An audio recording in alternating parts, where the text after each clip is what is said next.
Iran claimed it 5 times.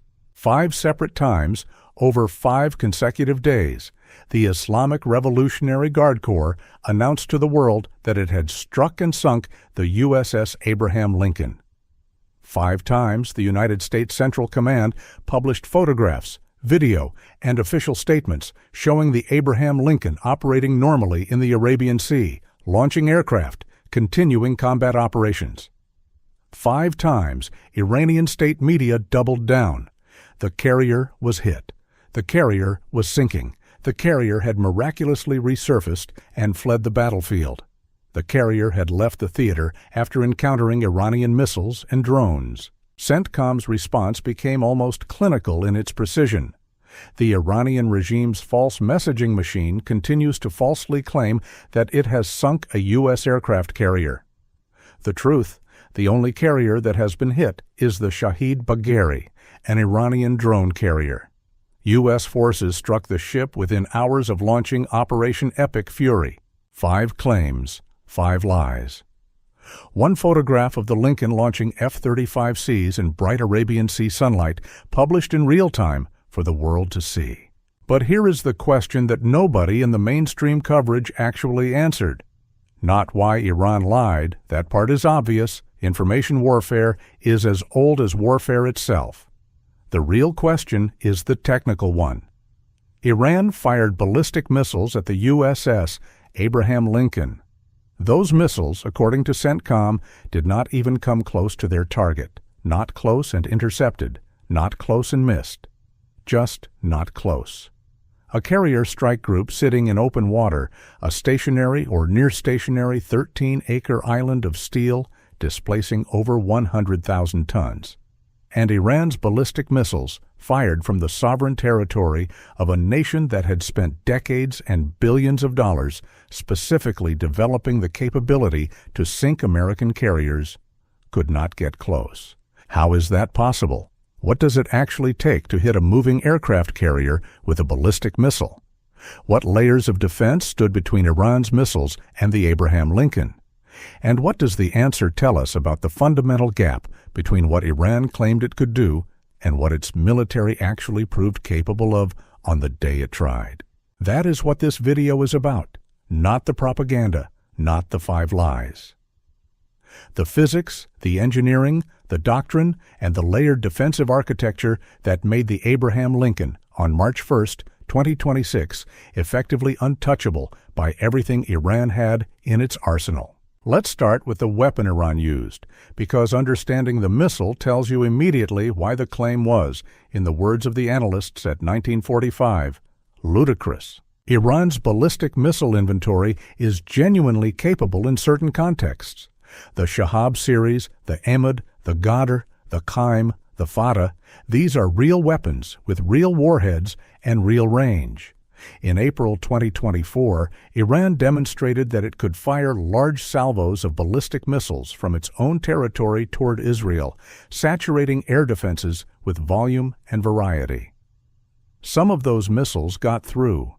The October 1, 2024 barrage that followed was larger still, and again, despite Iron Dome, David Sling, Arrow, Patriot batteries, and American destroyer support, some Iranian missiles reached Israeli soil.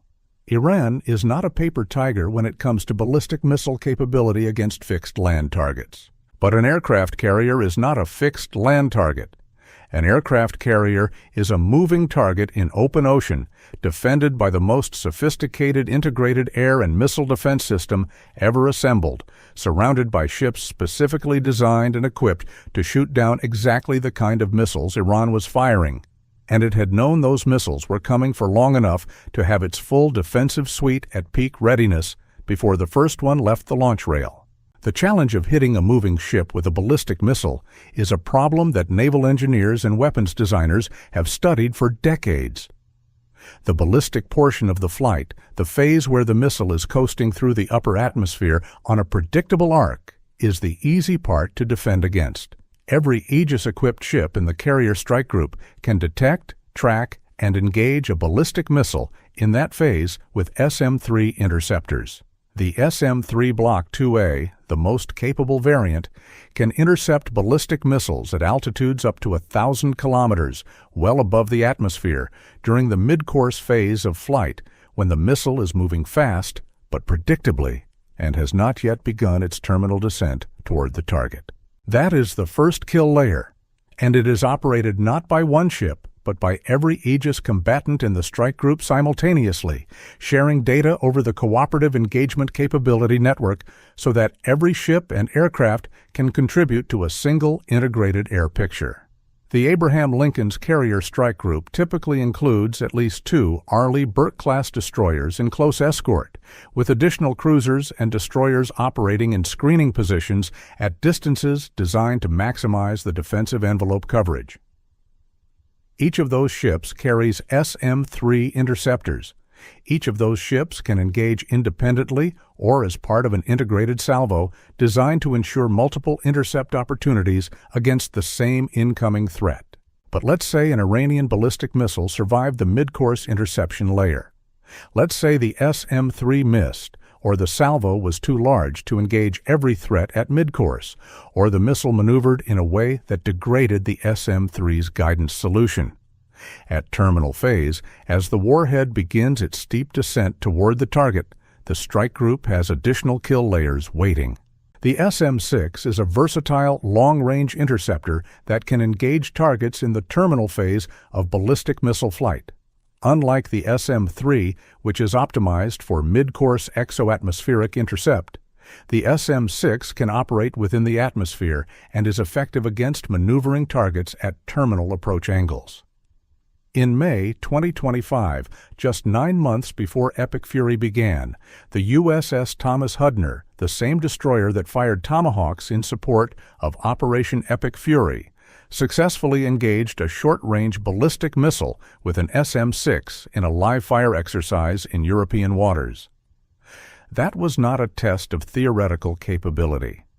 That was a demonstration of operational readiness that the Navy publicly published, knowing that Iran's military analysts would see it. And if a warhead survived both the SM-3 midcourse layer and the SM-6 terminal layer, it would then face the carrier's own close-in defense systems.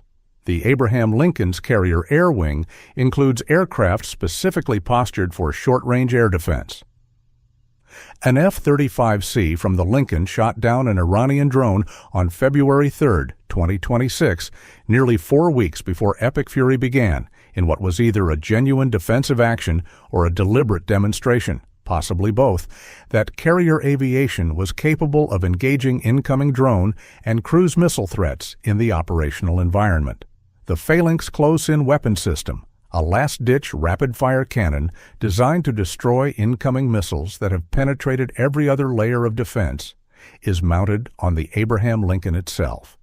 And the carrier's electronic warfare systems, designed to jam, deceive, and confuse incoming missile guidance systems, represent yet another layer of protection that degrades the probability of a hit even for missiles that reach close approach. So when CENTCOM said that Iran's missiles did not even come close, the statement should be understood in this technical context.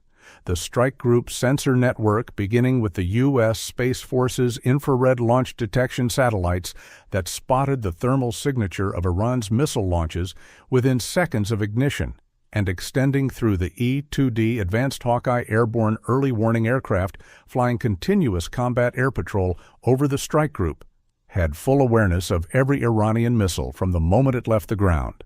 The targeting track was established. The fire control solutions were computed. The engagement authorities were in place, and the intercept sequence was initiated while the missiles were still in their boost phase, long before they posed any terminal threat to the Lincoln. The USS Thomas Hudner, operating as part of the Abraham Lincoln Strike Group, was the primary ballistic missile defense platform in this engagement. The Hudner is equipped with the Baseline 9 Aegis combat system, the most capable naval air defense system currently deployed anywhere in the world. Its AN/SPY-1 radar can simultaneously track hundreds of targets. Its engagement capacity allows it to fire multiple SM-3 and SM-6 interceptors in rapid succession against a ballistic missile salvo. And its integration into the Cooperative Engagement Capability network means that the radar picture it is generating is shared in real time with every other ship and aircraft in the strike group, creating a single unified defensive picture that is far more capable than any individual ship's sensor suite could produce alone. Now let's talk about what Iran was actually trying to do with those 4 ballistic missiles, because the targeting problem Iran faced was not just about defeating the defensive layers. It was about finding and fixing the carrier in the first place. A carrier strike group at sea is not stationary. The Abraham Lincoln was operating in the northern Arabian Sea, roughly 250 to 300 kilometers from Iran's coast near Chabahar, according to the IRGC's own statement. At that range, with the carrier moving at speeds between 15 and 30 knots depending on flight operations, the targeting solution for a ballistic missile that takes minutes to complete its flight has to account for where the ship will be when the warhead arrives, not where it was when the missile was fired. This is the terminal guidance problem that has bedeviled anti-carrier ballistic missile development programs for decades, including China's much-discussed DF-21D and DF-26 carrier killer missiles. The theoretical concept of a maneuvering re-entry vehicle that can adjust its trajectory during terminal phase to home on a moving ship, guided by radar, optical, or data link seeker, is a real capability that China has invested enormous resources in developing. Whether it works against a defended carrier strike group in actual combat conditions remains unproven. What we know about Iran's ballistic missiles is that the versions fired at the Abraham Lincoln did not have this capability at a level sufficient to close the targeting solution against a moving ship defended by the full Aegis network. The missiles did not come close, which means they either missed the location of the ship by a significant margin, indicating a targeting failure at the point of launch, or they were intercepted at midcourse before they could even begin their terminal descent toward the carrier's position. The information warfare dimension of this episode deserves its own analysis because it tells you something important about how Iran understood the strategic situation it was in during the opening days of epic fury. Iran's leadership knew within hours of the operation beginning that its navy was being systematically destroyed. It knew that the Abraham Lincoln was launching strike aircraft that were hitting targets across Iran. It knew that its air defense network was being degraded. It knew that it could not stop the American strikes. In that context, the decision to announce a successful carrier strike and then to repeat that announcement 4 more times over the following 5 days, even as American imagery and official statements demolished the claim, was not irrational. It was a domestic audience management operation. Iran's population was watching the most devastating military assault on their country in the modern era. The supreme leader was dead. The navy was sunk. The nuclear program was bombed again. Nuclear facilities that had been presented to the Iranian public as symbols of national achievement, of scientific progress, of resistance to American and Israeli pressure, were rubble. In that context, claiming to have struck back against the American carrier that was doing all of this, to have shown that Iran could reach out and touch the most powerful symbol of American military presence in the region, served a domestic political function that was worth the reputational cost of the lie being exposed internationally. CENTCOM understood this immediately and responded with extraordinary speed and precision. Within hours of the first Iranian claim, CENTCOM published the photograph of the Abraham Lincoln actively launching aircraft. Within days, CENTCOM released new imagery taken on the specific day of the claimed strike, showing the carrier in full operational status. And CENTCOM's communications team framed their rebuttals not just as factual corrections, but as counter-narrative operations, explicitly naming the Iranian regime's false messaging machine and contrasting the truth, the American carrier operating freely, against the lie, the Iranian drone carrier, the Shahid Bagheri, sitting burned and destroyed at its berth in Bandar Abbas. It was information warfare conducted in real time, with precision and with an understanding that the audience was not just the Iranian public, but the entire global community watching the conflict unfold. There is a deeper strategic lesson in the failure of Iran's missiles to come close to the Abraham Lincoln, and it goes beyond the specific technical matchup between Iranian ballistic missiles and American naval air defense. The lesson is about what happens when a military builds its doctrine around a capability that has never been tested under real combat conditions against a sophisticated, well-defended opponent. Iran's anti-carrier strategy was built around the concept of saturation. Fire enough missiles from enough directions simultaneously, and you will overwhelm the defensive system's ability to engage every threat. The logic is mathematically sound in the abstract. No defensive system has infinite capacity. Every Aegis ship carries a finite number of interceptors. If you can generate more incoming threats than the defense has capacity to engage, something gets through. But the saturation model depends on several assumptions that Epic Fury showed to be wrong, or at minimum, much more difficult to execute than Iranian planners had assumed.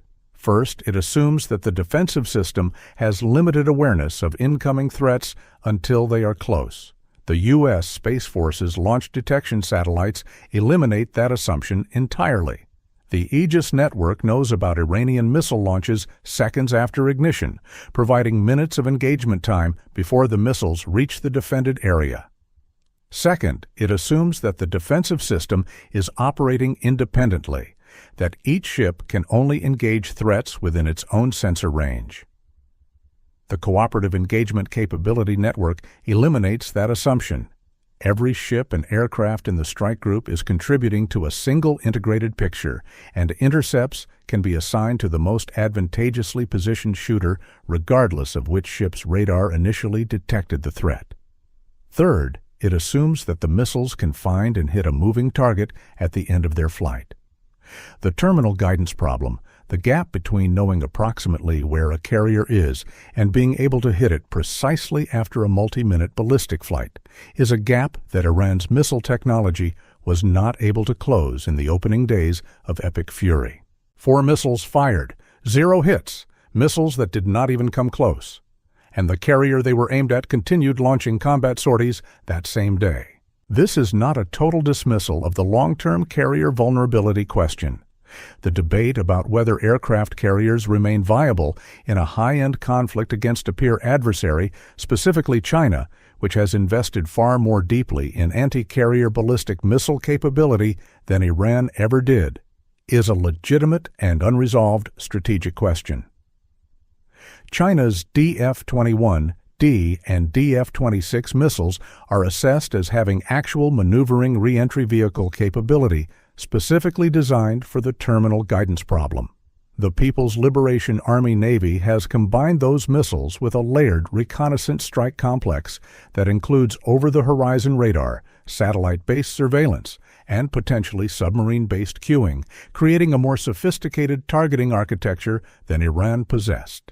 But Iran's failure to hit the Abraham Lincoln, despite having years to prepare, despite having missiles with sufficient range to reach the carrier's operating area, despite announcing the strikes and giving the Navy full warning to have its defensive systems at peak readiness, matters for the carrier debate precisely because it provides real combat data about what the defensive architecture can absorb. The SM-3 and SM-6 interceptor combination, integrated through the Cooperative Engagement Capability network and cued by Space Force launch detection, worked. In the highest stakes test it has faced in real combat conditions against a real adversary firing real ballistic missiles at a real American carrier, the system performed. Iran's 5 days of false claims about the Abraham Lincoln ended not with a correction, but with a new narrative. The carrier had left the battlefield. It had fled after encountering Iranian drones and missiles. The ship that had not been hit was now being repositioned as having been driven away. CENTCOM published more photographs. The Abraham Lincoln continued to fly sorties. The strikes on Iranian targets continued. The carrier that Iran claimed 5 times to have sunk was still very much afloat, still very much operational, and still very much the centerpiece of the most sustained American air and naval campaign in a generation. The physics of the problem were never on Iran's side. The defensive layers were built over decades specifically to make sure of that. And on March 1, 2026, in the waters of the northern Arabian Sea, every one of those layers did exactly what they were designed to do. The Abraham Lincoln is still there, still launching, still untouchable. If you want to understand how the U.S. Navy maintains its carrier strike groups in an environment of active ballistic missile threat, how the Aegis combat system is evolving to counter the more sophisticated Chinese anti-carrier capability, and what the lessons of Operation Epic Fury mean for the future of naval warfare, subscribe to Navy Power Decoded. We cover every system, every development, every strategic implication with the depth this subject demands. Iran fired everything it had at the most powerful warship in the world. Every single missile failed. That is not luck. That is American sea power. Let's go one level deeper into the specific defensive architecture of the Abraham Lincoln Strike Group during Epic Fury, because the details matter, and they are not widely understood outside of professional naval circles. The carrier strike group that protected the Abraham Lincoln in the opening days of Operation Epic Fury was not assembled hastily. It had been operating in the region under elevated threat conditions since the buildup began weeks before the operation launched. That sustained presence had a specific purpose beyond deterrence. It gave the strike group time to develop its defensive posture, to exercise its intercept procedures, to confirm that every system was functioning correctly, and to establish the tactical picture that would allow it to respond to an Iranian ballistic missile launch within seconds of detection. The E-2D Advanced Hawkeye Flying Combat Air Patrol over the strike group is the platform that most people underestimate in this defensive picture. The E-2D is not a fighter. It is not a strike aircraft. It is a flying radar station with battle management capability, crewed by naval flight officers who spend their entire careers learning to manage the air picture in exactly the kind of high-threat environment the strike group faced during Epic Fury. The E-2D's AN/APY-9 radar is a system specifically designed for detecting and tracking both low-signature cruise missiles and ballistic missile threats in the terminal phase. It fills radar coverage gaps that surface ship sensors cannot cover due to the curvature of the Earth. And it provides the battle management crew with the ability to coordinate intercept assignments across every Aegis ship in the strike group in real time, ensuring that the limited supply of SM-3 and SM-6 interceptors is allocated with maximum efficiency against the highest priority threats. The Space Force's contribution to the defensive picture is another element that rarely receives adequate attention in coverage of naval operations. The Space Force operates a constellation of infrared surveillance satellites, the original Defense Support Program satellites and their successors, that are designed specifically to detect the heat signature of ballistic missile launches from anywhere on Earth within seconds of ignition. When Iran's missile batteries fired their ballistic missiles at the Abraham Lincoln, the Space Force detected those launches almost instantly. That detection was immediately transmitted to CENTCOM, to the carrier strike group, and to every Aegis ship in the defensive network. The time between launch detection and the beginning of the intercept sequence is measured in seconds, not minutes. By the time an Iranian ballistic missile has completed its boost phase and is coasting toward the upper atmosphere, the Aegis system has already computed its predicted trajectory and assigned it to an interceptor. This is the defensive architecture that Iran chose to challenge with 4 ballistic missiles on March 1, 2026.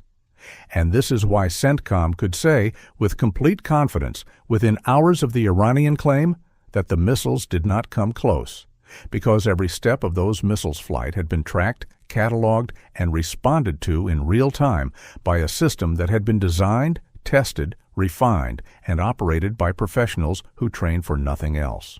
The Abraham Lincoln did not survive because it was lucky. It survived because the United States Navy spent decades and hundreds of billions of dollars making sure that when this moment came, luck would not be required.